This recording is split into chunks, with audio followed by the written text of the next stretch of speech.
What does the end of a life look like? Is it a quiet fade into memory? Or is it the sound of a key turning in a lock for the very last time? For Sarah Jenkins, it was the rustle of a single piece of paper. A paper she had signed years ago, full of hope. A paper she never truly read. Buried in the microscopic text, nestled between paragraphs of legal jargon, were 8 simple words. 8 words that were about to take everything she had ever known. 8 words that would render her homeless at 72 years old. This isn't a story about a complex financial scam or a brilliant heist. It's a story about the invisible ink that governs our lives. The fine print, the words we scroll past, the boxes we tick, the agreements we make every single day without a second thought. And it's a warning, because somewhere in the contracts you've already signed, your own 8 words might be waiting. Dramatic, fast-paced montage. A finger rapidly scrolling through a terms of service agreement. A person clicking "I agree" without reading. A credit card being swiped. A signature scribbled on a dotted line. The sound of a gavel slams down. The music swells and then cuts to silence. We live in a world built on contracts. From the moment you check your phone in the morning to the streaming service you watch at night, you are bound by rules you've likely never seen. We're told it's just a formality, a standard procedure. But it's not. It's a battleground.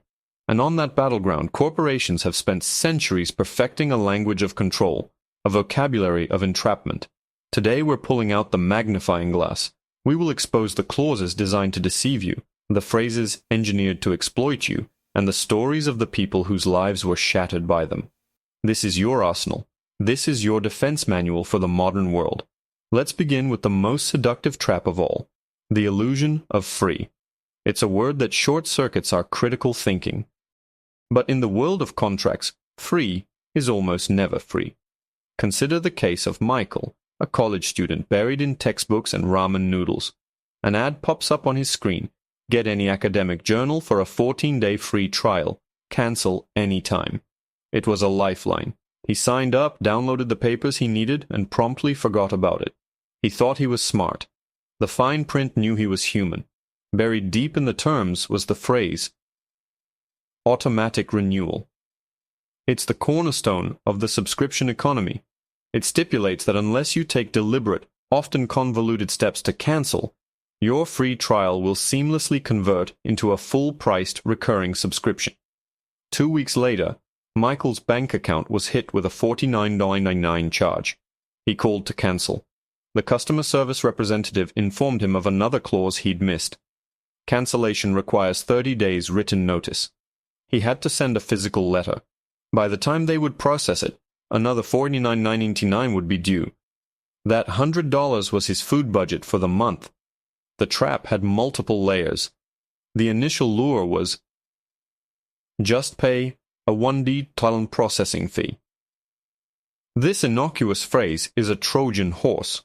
It seems reasonable, a way to prevent bots from signing up, but its real purpose is to get your credit card information on file. Once they have it, the automatic renewal can proceed without any further action from you.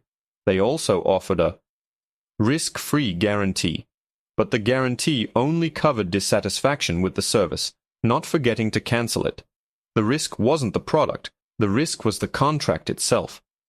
Michael's story is a microcosm of a multi-billion-dollar industry built on our collective inattention. The lesson is brutal. When you see free trial, search the document for the words renew, cancel, and bill. The true cost is always hidden there. But what if the contract isn't just after your money? What if it's after something far more valuable? Your rights, your voice, your ownership of your own creations. Let's talk about Maria, a freelance photographer. She was immensely talented but struggled to get noticed. One day, a huge beverage company announced a photo contest. The theme was Summer Joy. The grand prize was $10,000 and a feature in their global marketing campaign. It was the chance of a lifetime. Maria spent weeks capturing the perfect shot. Her daughter laughing, backlit by a golden sunset, a bottle of the company's drink subtly placed in the foreground. She uploaded the photo, scrolled to the bottom of the submission form, and ticked the box. I have read and agreed to the terms and conditions. She didn't win. She was disappointed, but she moved on. A year later, a friend sent her a photo of a massive billboard in Times Square. It was her daughter's face, 20 feet high, plastered across the city.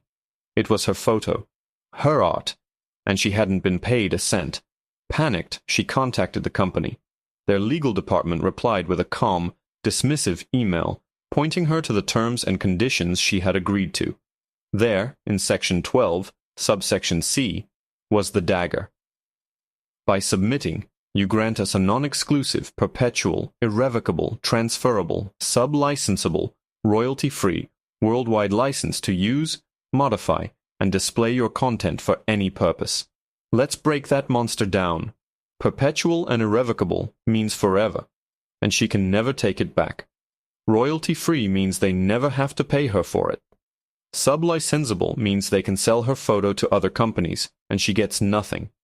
Modify means they can edit it, color it, crop it, and even put someone else's head on her daughter's body if they wanted to. She hadn't just entered a contest, she had given away her art and a piece of her family's memory, for free, forever. The trap didn't end there. In the same document she found 2 more clauses that sealed her fate. The first was the Bedinoise, binding arbitration clause. This meant she couldn't sue them in a real court. Instead, any dispute had to be settled by a private arbitrator, often chosen and paid for by the corporation she was fighting. It's a system that heavily favors the company. To make it worse, she had also agreed to waive your right to a class action lawsuit. This prevented her from joining forces with other photographers who had been similarly duped. She had to fight this corporate giant alone in a system they controlled, using money she didn't have. They had not only taken her work, they had systematically dismantled her ability to fight back. All with a few sentences she'd agreed to in a heartbeat. These clauses are everywhere. In the social media apps you use, the software you download, the services you sign up for. They are a silent transfer of power, and they operate under the most dangerous phrase of all: terms subject to change without notice. This means the contract you agree to today could be completely different tomorrow, and you've already consented to the changes. You're playing a game where the other team can rewrite the rules whenever they want. From the theft of our rights, we move to the shackles of debt. This is where the fine print turns from a tool of exploitation into a weapon of financial ruin. Meet the Thompson family: David, Lisa, and their 2 young kids. Their refrigerator died. It was an unexpected expense they couldn't handle. A big-box electronics store offered a lifeline. Get this brand-new, energy-efficient fridge today. No interest if paid in full in 18 months. It sounded perfect. They signed the paperwork, feeling relieved and responsible. They made their payments diligently for 17 months. Then, disaster struck. Lisa's mother had a stroke, and they had to fly across the country. The chaos, the emotional turmoil, the unexpected flight costs. They missed their final fridge payment by 4 days. When the next statement arrived, it was for $1,400. They stared in disbelief. They only had $150 left to pay. They called the credit company, their voices trembling with confusion. The agent on the phone was polite but firm. "I'm sorry, you didn't meet the terms of the promotional offer." He directed them to a phrase in their credit agreement: deferred interest. This is one of the most vicious phrases in consumer finance. No interest is a lie. The interest has been accumulating silently from day one, at a staggering rate, in their case, 29.99%. If you pay off the entire amount by the deadline, that interest is forgiven. But if you are $1 short or 1 day late, the company reaches back in time and dumps all 18 months of that high-interest debt onto your account at once. The Thompsons' diligence for 17 months meant nothing. Their momentary stumble had triggered a financial landmine. This trap was compounded by other phrases. Their agreement included a fixed variable APR, meaning that 29.99% could go even higher if the market changed. It also had a universal default, clause. This is a truly terrifying concept. It meant that if the Thompsons were late paying a completely different bill, their car payment, their phone bill, this credit card company could use that as a justification to jack up their interest rate to the penalty maximum, even if they had been paying the fridge bill perfectly on time. It links all your finances together into a single, fragile chain. And what about trying to get out of debt faster? Surely that's a good thing, right? Not always. Many contracts, especially for mortgages and auto loans, contain a FTG, prepayment penalty. You're literally fined for paying off your loan early. Why? Because the lender is counting on making a certain amount of profit from your interest payments over the full term of the loan. If you pay it off early, they lose that future profit, so they penalize you for it. It's a system designed to keep you in debt for as long as possible. Then there's the final insult, the boodies, balloon payment. You see this in some loans where your monthly payments are artificially low, making the loan seem affordable. But the fine print reveals that the final payment is a colossal lump sum, often tens of thousands of dollars, that you are expected to pay all at once. It's designed to force you into refinancing the loan, trapping you in a new cycle of debt with the same lender. The fine print of debt is not a contract. It's a cage. Now let's pivot from our finances to the very services and products that fill our lives. The gym membership, the cell phone plan, the software you use for work. Here too, the fine print is waiting. Remember Sarah Jenkins, the 72-year-old woman we met at the beginning, packing her life into boxes. Her story is one of the most heartbreaking. Years ago, she and her husband took out a reverse mortgage. A friendly man came to their house and explained it as a miracle. "The bank pays you," he said. "You get to access the equity in your home, tax-free, and you never have to make a monthly payment. You can stay in your home until you pass away." It sounded like a dream. Sarah's husband handled the paperwork. He signed where the man told him to sign. A few years later, her husband died. Sarah was devastated, but she took comfort in knowing she could live out her days in the home they had built together. Then the letter arrived. It was from the mortgage company. It was a foreclosure notice. She had 90 days to vacate the property. How was this possible? They were told she could stay for the rest of her life. Her son, a lawyer, flew in and demanded to see the original contract. It took him hours, but he found it. The 8-word sentence that destroyed her world. This loan becomes due upon a borrower's death. The friendly man had put both Sarah and her husband on the loan documents, but in the fine print, the loan was structured so that only her husband was listed as the official borrower. Sarah was just a co-borrower, or in some cases just a spouse living in the home. The clause was technically legal. Upon the death of the official borrower, her husband, the entire loan balance became due immediately. Sarah, a retiree with no income, couldn't possibly pay back hundreds of thousands of dollars. The bank was legally entitled to seize and sell her home to recoup their money.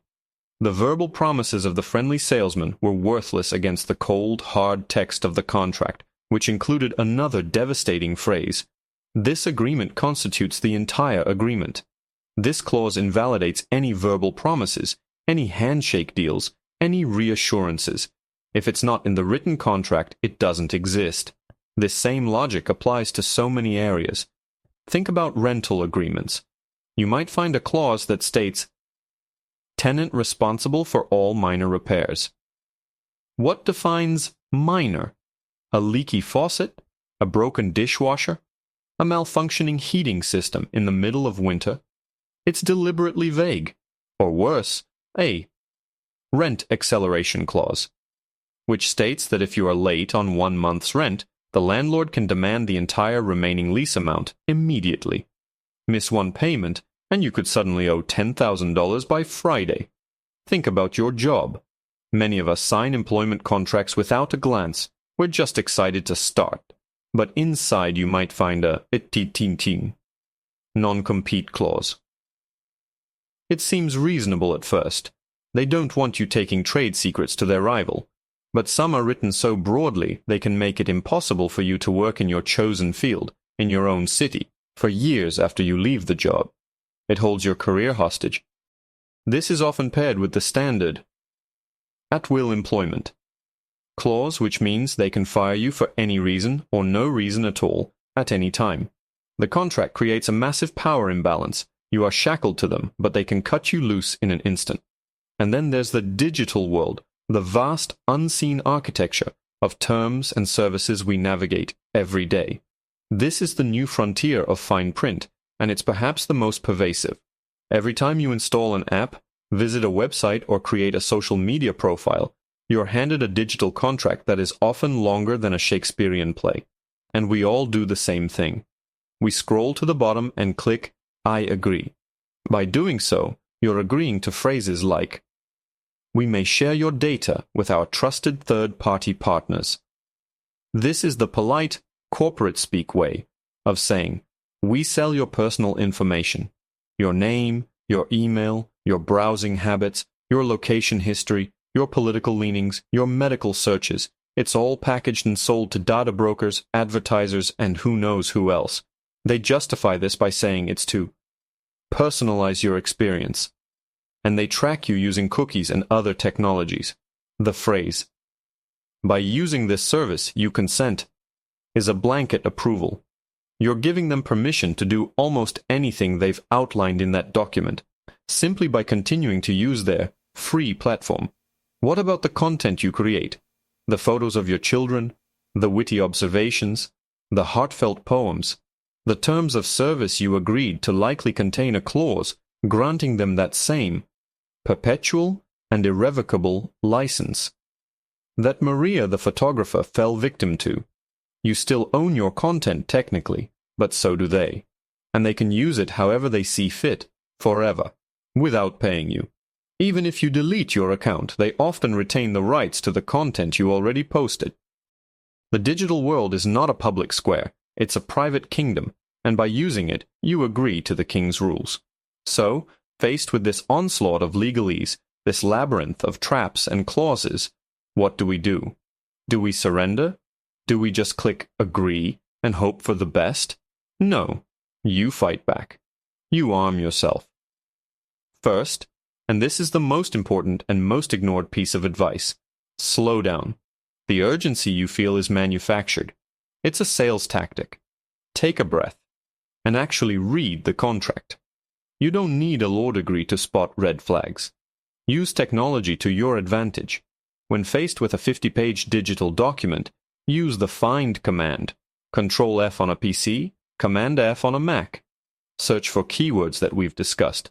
Search for waive, as in you waive your right. Search for arbitration. Search for perpetual, irrevocable, sole discretion, automatic, renew, and third party. These words are flares in the dark. When you find them, read those entire sections carefully. Question everything that is vague.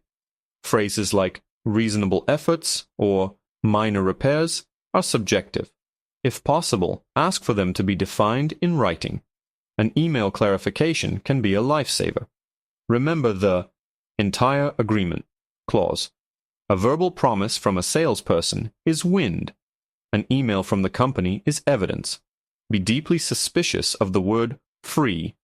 There is always a cost. Find it. Is it your data? Is it a subscription you'll forget to cancel?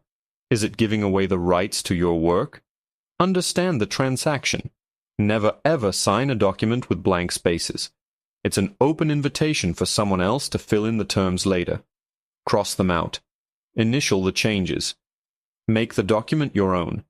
And if you don't understand something, do not sign it. It's that simple. In our hyper-connected world, it is easier than ever to get a second opinion. Send a picture of the confusing clause to a knowledgeable friend. Pay a lawyer for an hour of their time to review a major contract like a mortgage or an employment agreement.